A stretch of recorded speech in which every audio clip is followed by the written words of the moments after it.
大家好，我是云南大学信息学院丁海燕老师，欢迎走进C语言程序设计课堂。今天我们讲解函数概念以及怎样定义和调用函数。经过前几章的学习，已经能够编写一些简单的 C 程序了，但是为解决以下问题，还需要引入函数的概念。存在的问题是，如果程序的功能比较多，规模比较大，把所有代码都写在寐函数中，就会使主函数变得庞杂、头绪不清，阅读和维护变得困难。有时程序中要多次实现某一功能，就需要多次重复编写实现此功能的程序代码，这使程序冗长、不精炼。解决的方法用模块化程序设计的思路，采用组装的办法简化程序设计的过程。事先编好一批实现各种不同功能的函数，把它们保存在函数库中，需要时直接用。函数就是功能，每一个函数用来实现一个特定的功能。函数的名字应反映其代表的功能。在设计一个较大的程序时，往往把它分成若干个程序模块，每一个模块包括一个或多个函数。每个函数实现一个特定的功能。C 程序可由一个主函数和若干个其他函数构成。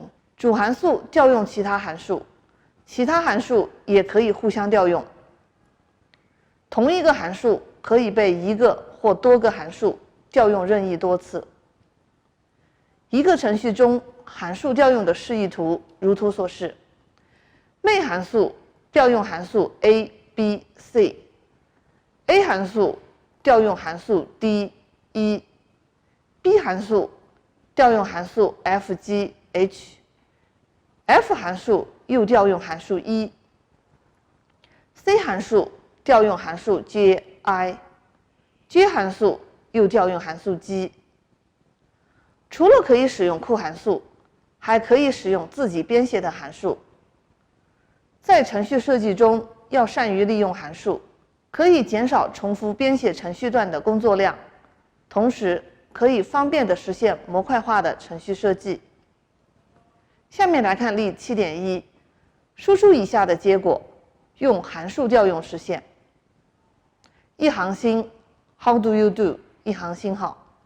解题思路，在输出的文字上下分别有一行星号，显然不必重复写这段代码，用一个函数 print star 来实现输出一行星号的功能，再写一个 print message 函数来输出中间一行文字信息，用主函数分别调用这两个函数。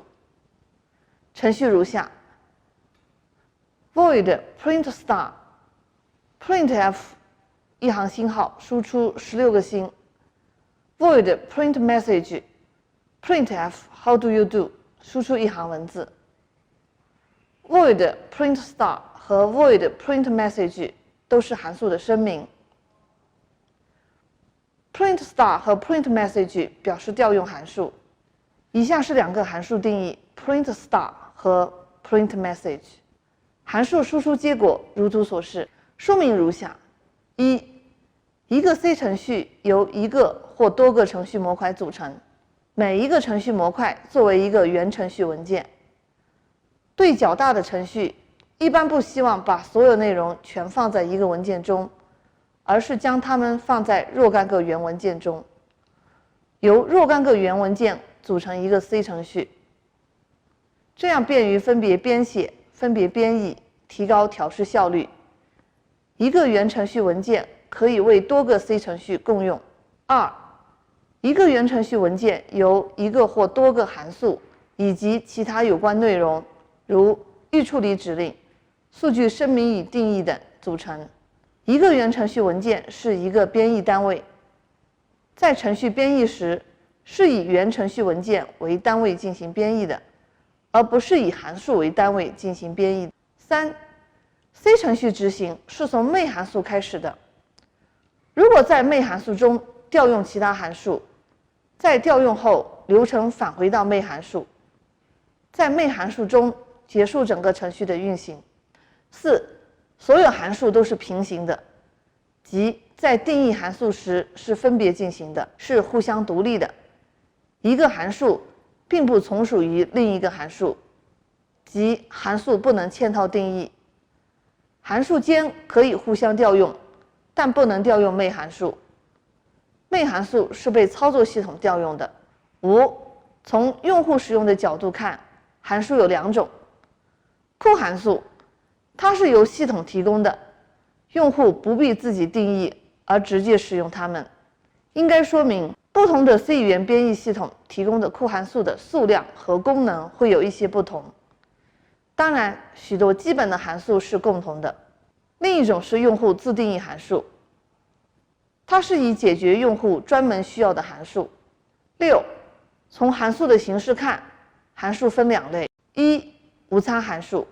无参函数一般用来执行指定的一组操作。无参函数可以带回或不带回函数值，但一般以不带回函数值的居多。2. 有参函数。在调用函数时，主调函数在调用被调函数时，通过参数向被调用函数传递数据。一般情况下，执行被调用函数时会得到一个函数值，供主调函数使用。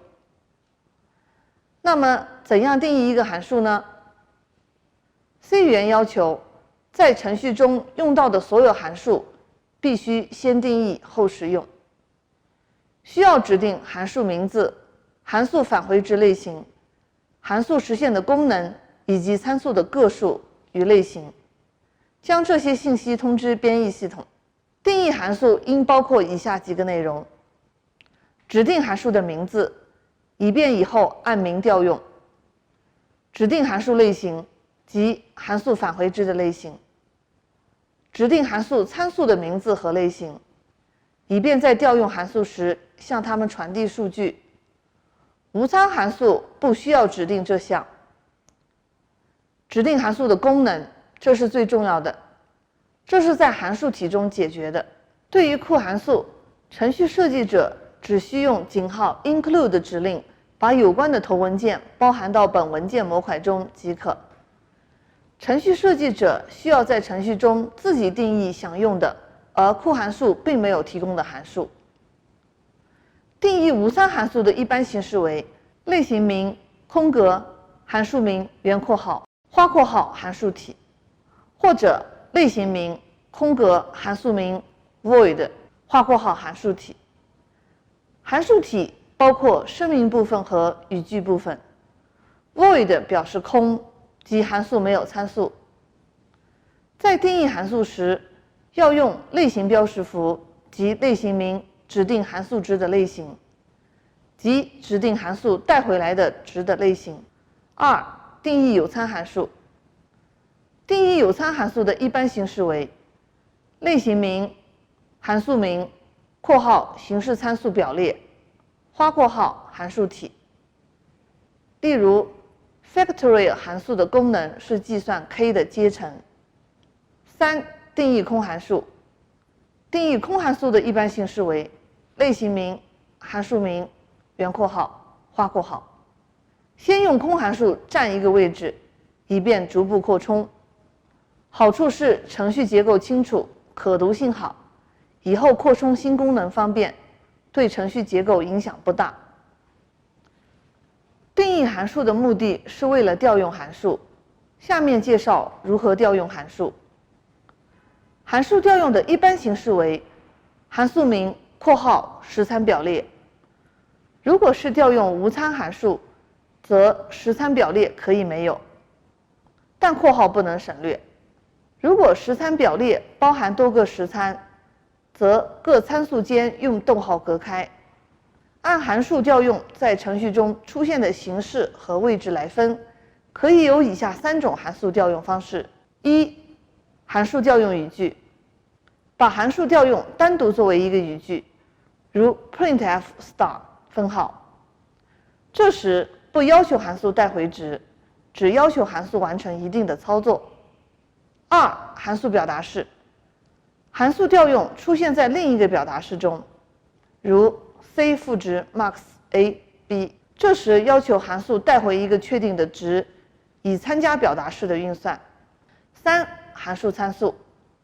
函数调用作为另一个函数调用时的实参，如 m 复制 max (括号 a 逗号 max bc)， 其中 max bc 是一次函数调用，它的值作为 max 另一次调用的实参。好了，同学们，函数概念以及怎样定义和调用函数，我们就学到这儿，下节课再见。